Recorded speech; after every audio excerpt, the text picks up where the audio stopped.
काशीपुर नाम के एक गांव में दो देवरानी जेठानी रहा करती थी। संपत्ति विवाद के कारण दोनों ही देवरानी जेठानी के बीच में बंटवारा हो गया था। तभी एक दिन उर्वशी के घर उसकी देवरानी आती है। अरे सोनाली, तुम आओ बैठो, रुको मैं पानी लेकर आती हूँ। सोनाली देखती है कि उसकी गरीब जेठानी एक मटके से उसके लिए ठंडा ठंडा पानी लेकर आ रही है। अरे जेठानी जी, आपके घर में फ्रिज नहीं है क्या? क्योंकि मुझे फ्रिज के पानी पीने की आदत है। मुझे पता था कि ये यहाँ मेरी बहू को नीचा दिखाने के लिए ही आई होगी, और देखा वही किया इसने। अपनी अमीरी झाड़ते हुए अपनी जेठानी की गरीबी गिनवा रही है। नहीं बहू, हम लोग मटके का ही पानी पीते हैं, हमारे लिए यही ठीक है। अच्छा माँ जी, मैंने तो अपने घर में फ्रिज लगवा लिया है, हमें बर्दाश्त नहीं होती ना गर्मी। सच में? छोटी चाची, आपके घर में फ्रिज है? आपको तो बहुत मजा आता होगा ना फ्रिज का ठंडा ठंडा पानी पीने में।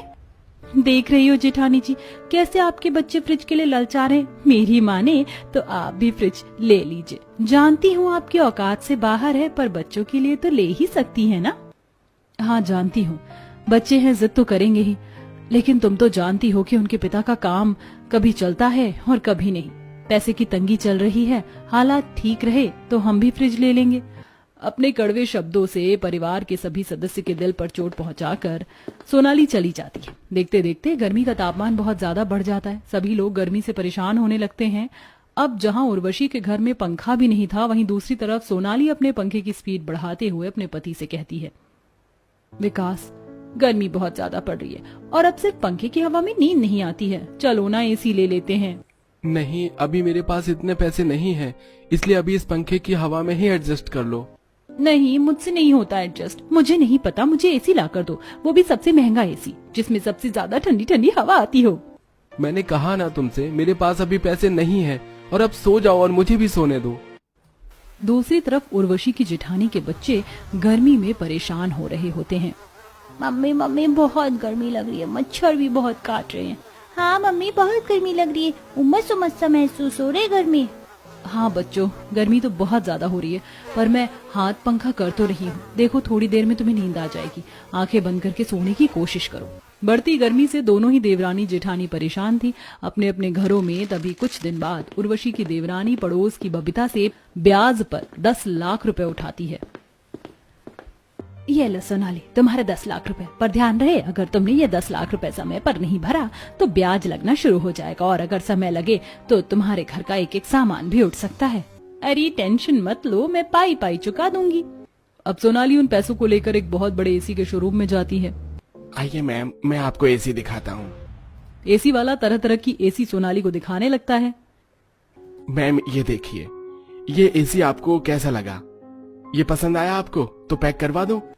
नहीं, मुझे ये कुछ खास नहीं लगा। मुझे कुछ और अच्छा दिखाओ, थोड़ा महंगा दिखाओ, और ऐसा एसी दिखाओ जिसमें जरूरत से ज्यादा ठंडी ठंडी हवा आती हो। 5 मिनट के अंदर पूरा घर शिमला में बदल जाए। फिर तो मैम आप ये एसी देखिए, ये वर्ल्ड फेमस एसी है, जो 5 से 4 मिनट के अंदर पूरे घर को शिमला की तरह ठंडा कर देता है। इसकी कीमत लगभग 10 लाख रुपए है। आप कहें तो इसे पैक करवा दूं? अरे ये तो 10 लाख रुपए की एसी दिखा रहे हैं, ऐसे तो ब्याज पर लिए हुए सारे पैसे एक झटके में खत्म हो जाएंगे। क्या करूं, छोड़ो ना, खरीद ही लेती हूँ। ठीक है भैया, आप ये 10 लाख रुपए वाला एसी पैक कर दीजिए। अब कुछ ही देर में 4 से 5 लड़के 10 लाख का एसी सोनाली के घर के हॉल में लगा के चले जाते हैं। कुछ देर बाद सोनाली अपने हॉल के सभी विंडो को खोल देती, जिससे एसी की ठंडी ठंडी हवा घर के बाहर भी जा रही होती है। तभी वहां पास से गुजरती हुई सरला और कमला कहती है, अरे कमला, ये ठंडी ठंडी हवा तो सोनाली के घर से आ रही है। अरे तुझे नहीं पता क्या, सोनाली ने अपने घर में एसी लगवा लिया है। अच्छा, क्या बात है। वैसे इसकी इस गरीब जेठानी ने कुछ भी नहीं लगवाया क्या? अगर ऐसा है तो चल इसकी जेठानी को भी बताते हैं। सरला और कमला उर्वशी के दरवाजे पर आती हैं। अरे कहाँ हो उर्वशी? हाँ दीदी बोलिए, क्या हुआ? अरे उर्वशी, तुम्हें पता है तुम्हारी देवरानी ने अपने घर में एसी लगवाया है, चलो चलकर देख कर आते हैं। नहीं, मैं नहीं जाऊंगी, मुझे घर में थोड़ा काम है। उर्वशी के मना करने पर सरला और कमला सोनाली के घर पर आती हैं, जहां सोनाली हॉल में अपने 10 लाख के एसी के नीचे बैठकर ठंडी ठंडी हवा खा रही होती है। अरे बाप रे, इतना बड़ा एसी, कितनी ठंडक हो रही है तेरे घर में सोनाली, ऐसा लग रहा है जैसे शिमला में आ गए। असली मजे तो तेरे हैं। ऐसे ही शिमला के मजे नहीं ले रही हूँ कमला। ये शिमला जैसी ठंडक के मजे लेने के लिए मुझे एसी के दुकान पर पूरे 10 लाख की कीमत चुकानी पड़ी है, तब जाकर एसी खरीद पाई हूँ। क्या 10 लाख? तेरा ये एसी 10 लाख रुपए का है सोनाली? और क्या, नहीं तो हल्के में ले रही हो क्या अपनी सोनाली को?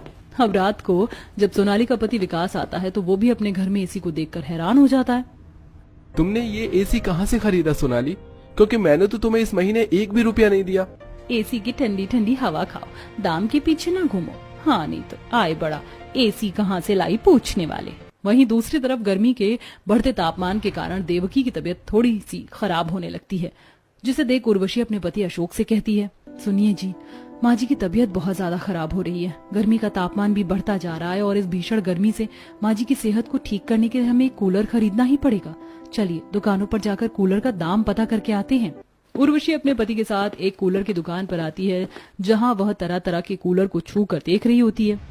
मैडम जी, आप हमें बताइए तो सही, आपको कैसा कूलर चाहिए? आप जिस कूलर को देख रही हैं वो कूलर 30,000 रुपए का है और कूलर का शुरुआती दाम 30,000 से ही है और इससे नीचे नहीं है। क्या 30,000 रुपए? ये तो बहुत महंगा है।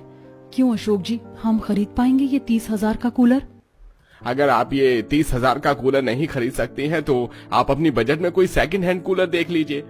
हम सेकंड हैंड कूलर भी बेचते हैं, ये आपको 1,000 रुपए की शुरुआती दाम में मिल जाएगा। अब उर्वशी अपने पति के साथ घर पर आती है और दोनों ही मिलकर अपनी जमा पूंजी को गिनने लगते हैं, जहां उर्वशी अलमारी पर रखे गुल्लक को फोड़ती है। ये पैसे मैंने बंटी और ट्विंकल की अगली कक्षा में दाखिला के लिए जोड़ रही थी, लेकिन कोई बात नहीं, अभी माँ जी के लिए कूलर लेना जरूरी है।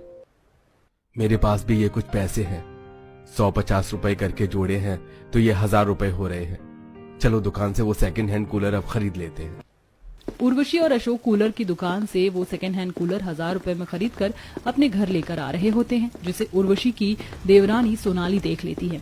अरे जेठानी जी, ये किसका गंदा कूलर उठाकर ले जा रही हो अपने घर? किसका क्या, मेरा कूलर है और पूरे 1,000 रुपए में खरीदा है मैंने ये कूलर। वैसे आपकी औकात के हिसाब से आपके ऊपर ये 1,000 रुपए का कूलर ही सूट करता है। मैंने तो अपने घर में 10 लाख का एसी लगवाया है। जा रही हूँ एसी की ठंडी ठंडी हवा खाने, बाहर बहुत गर्मी है। बल्ले बल्ले, हमारे घर में भी कूलर आ गया, अब हम भी ठंडी ठंडी कूलर की हवा खाएंगे। इन सब की क्या जरूरत थी बहू? चिंता मत करो माँ, ये सेकंड हैंड कूलर है और सिर्फ 1,000 रुपए का आया है। अब जहां उर्वशी अपने 1,000 रुपए के कूलर में खुश थी, वहीं दूसरी तरफ उसकी देवरानी की कंडीशन अब खराब होती जा रही थी। एसी के बार बार खराब होने के कारण सोनाली को बार बार एसी सर्विस करवाना पड़ रहा था और उसके आधे से ज्यादा पैसे एसी की सर्विसिंग में ही चले जाया करते थे, जिसके कारण वह अपने ब्याज पर लिए हुए पैसे भी नहीं चुका पा रही थी। तभी एक दिन बबीता आती है। चलो रे लड़के, इसके घर का एसी उतार लो, ब्याज पर पैसे उठा लेते और चुकाने की औकात नहीं होती। पैसे न भरने के कारण बबीता सोनाली का एसी उतरवा कर ले जाती है। कुछ दिनों बाद सोनाली की तबीयत खराब होने लग जाती है, क्योंकि उसकी बॉडी को ठंडा टेम्परेचर में रहने की आदत हो जाती है। ये बात जब उसकी जेठानी को पता चलती है तो उसकी जेठानी अपने घर का कूलर उसके घर पर लेकर आती है। सोनाली, तुम ठीक तो हो ना? तुम्हारी हालत तो बहुत खराब हो रही है, तुम परेशान मत हो। मैंने इस कूलर में ठंडा ठंडा पानी भरकर चला दिया है, थोड़ी ही देर में राहत मिलेगी। तुम ये ठंडे ठंडे फ्रूट्स खाओ मेरे हाथ से, तुम्हें अच्छा महसूस होगा। भाभी, अच्छा हुआ आप आ गई, वरना मैं तो समझ ही नहीं पा रहा था कि मैं क्या करूं। सोनाली की तबीयत इतनी खराब हो रही थी। उर्वशी की देखभाल से सोनाली की तबीयत में सुधार होता है और कूलर की ठंडी ठंडी हवाओं से सोनाली के बॉडी का टेम्परेचर भी रिलैक्स होता है। लेकिन अपनी जेठानी को उसके लिए इतना करता देख सोनाली को बहुत शर्मिंदगी महसूस होती है। तभी वह अपनी जेठानी से कहती है, जेठानी जी, मैंने आपके साथ बहुत बुरा किया ना। मैं बहुत भेदभाव करती रही आपके और अपने परिवार में पैसों को लेकर।